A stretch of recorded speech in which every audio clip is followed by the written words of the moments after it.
চট্টগ্রাম আদালত থেকে চুরি হওয়া ৯ বস্তা মামলার নথি উদ্ধার করেছে পুলিশ। এই ঘটনায় রাসেল নামের এক চা বিক্রেতাকে আটক করা হয়েছে। সকালে কোতোয়ালি থানা এলাকা থেকে এসব নথি উদ্ধার করা হয়। কোতোয়ালি থানার ভারপ্রাপ্ত কর্মকর্তা আব্দুল করিম গত রোববার চট্টগ্রাম আদালতের ১,৯১১টি মামলার নথির খোঁজ পাওয়া যাচ্ছে না বলে অভিযোগ করেন চট্টগ্রাম মহানগর দায়রা জজ আদালতের পাবলিক প্রসিকিউটর মফিজুল হক ভূঁইয়া। এ ঘটনায় তিনি গত ৫ই জানুয়ারি নগরীর কোতোয়ালি থানায় সাধারণ ডায়েরি করেন। অফিসের জায়গা স্বল্পতার কারণে ২০২৩ সালের ২৪শে এপ্রিল পিপি অফিসের সামনের বারান্দায় প্লাস্টিকের বস্তায় ১,৯১১টি কেইস চকেট পলিথিনে মোড়ানো স্তূপ আকারে রক্ষিত ছিল। গত ১২ই ডিসেম্বর মহানগর কোর্টের সবশেষ ভ্যাকেশন ছিল। তারপর থেকে মহানগর আদালত এবং পিপি অফিস বন্ধ থাকায় গত ১৩ই ডিসেম্বর থেকে ৩১শে ডিসেম্বরের মধ্যে নথিগুলো চুরি হয়ে যায়।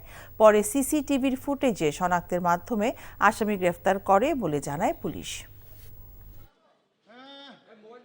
হারানো সিডিগুলি কোর্ট বিলিং হতে কৌশলে নিয়ে একটা ভাঙ্গারির দোকানে বিক্রি করেছে মর্মে আমাদেরকে তথ্য দিলে সেই তথ্যের ভিত্তিতে তাকে নিয়ে আমরা অভিযান পরিচালনা করি এবং কোতোয়ালি থানা এলাকার পাথরঘাটস্থ সতীশবাবু লেন হইতে জনক মফিজের ভাঙ্গারির দোকান হইতে আমরা হারিয়ে যাওয়া ৯ বস্তা কেস ডকেট উদ্ধার করতে সক্ষম হই।